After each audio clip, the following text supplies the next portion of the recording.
Hi, my name's Indrani, and I just want to say thank you so much for taking the time to meet with us. We're going to introduce our firm and what we think we can do to help Pepsi go through this big transition that they're going through right now. So the agenda for today is we'll do a brief introduction, and then Jeanette will talk about the status of Pepsi. I will go into change management and why it's so important and some of the challenges and proven strategy that we have to offer you. And then Jeanette will finish out with some action items and best practices. So as I said, my name's Indrani Stengel, and I've been working at Stanford for many years, and I'm also now the current Senior Advisor for Global Programs at a company called Accept You. I have a master's degree in psychology, and I'm currently an MBA candidate at Santa Clara University. Hi, I'm Jeanette. I'm a former accounting manager and FP&A associate at Cisco Foods. I am also a current financial analyst for Area International Business, and I'm an MBA candidate at Santa Clara University. So we understand that Pepsi has hit some hard times lately, and we think we can help through change management strategies. Consumers have so many choices out there, and as our culture is taking things like health and the environment into consideration when they walk through the grocery aisles, it is time that Pepsi take a look at how they can compete, stay relevant, and thrive. First, we will talk about change management and some challenges, and Dronnie will be walking us through that. So the definition of change management is applying a structured approach to transition an organization from a current state to a future state to achieve expected benefits. Over 70% of change management efforts are considered failures for many reasons. The biggest one is lack of communication. This is a chart that shows some of the reasons major change management efforts can fail. Employee resistance, no management support, lack of budget, and other obstacles. The first two, employee resistance and no management support, are really based upon lack of communication.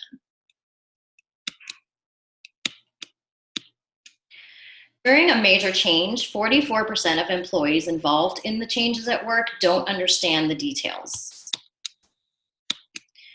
Inadequate communication leads to poor employee perception. So some of the key challenges that big companies face when they're going through transitions like layoffs or rebranding or innovation and budget cuts: resistance to the changes, buy-in, and planning. Planning really can help with the first two obstacles, because if you start planning early and thoroughly, you can really help communicate to your employees what the changes will be, how it will impact them, and the resistance will not be as substantial. So the proven strategy for change management is you really need to diagnose the problem and define why you're going through these major changes.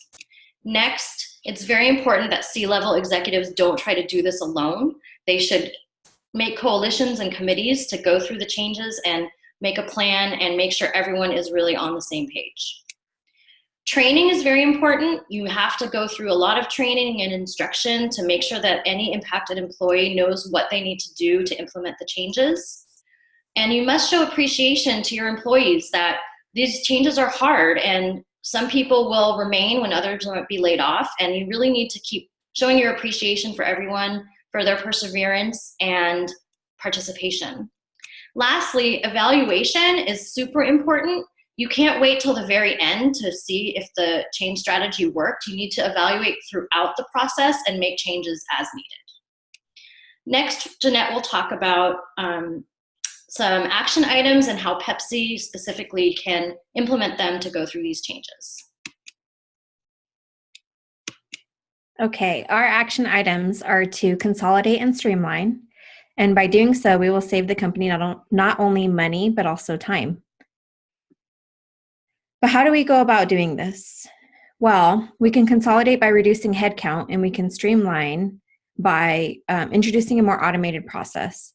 New technology has emerged, which will allow us to utilize a more automated process. All of this will allow for more efficiency and more time to focus on expanding and continuing to be innovative. These are drastic changes that, although will be beneficial in the long run, we will run into complications during implementation.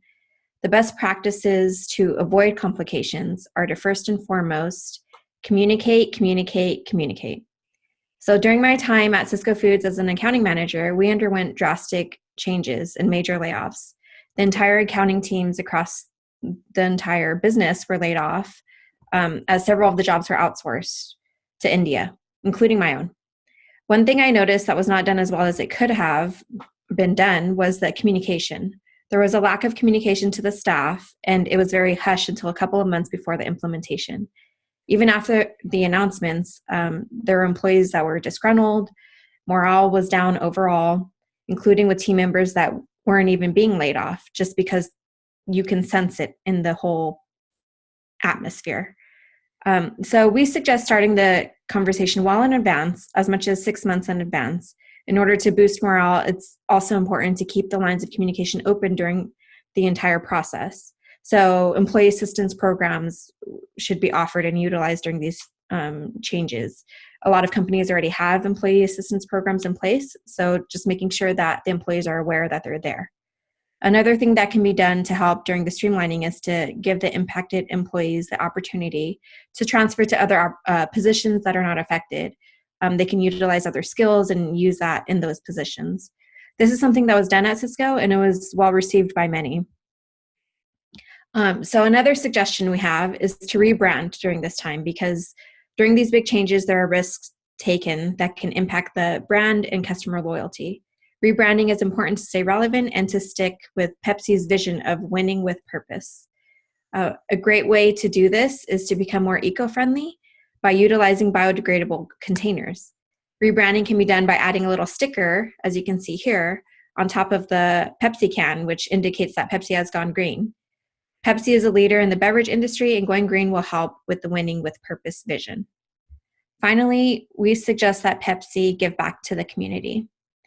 Going green was one way that we think that you can give back to the environment. In addition to that, Pepsi can offer healthier options and give back to schools and low-income communities. Offering healthy options to kids will be extremely impactful, especially in low-income communities where obesity is high. Giving back will help Pepsi stay relevant, make a difference, and gain or maintain customer loyalty to the brand. People buy what they believe in. In conclusion, we hope you will consider using our help with your change management strategy during these times of transitions. By keeping key stakeholders thoroughly informed and involved from early on, PepsiCo will be able to maintain customer loyalty, support employee morale, automate, save money and time, all while remaining the strong brand that the world knows and loves. We have a few more minutes, so we welcome any questions that you may have for either Indrani or myself. Thank you. Thank you.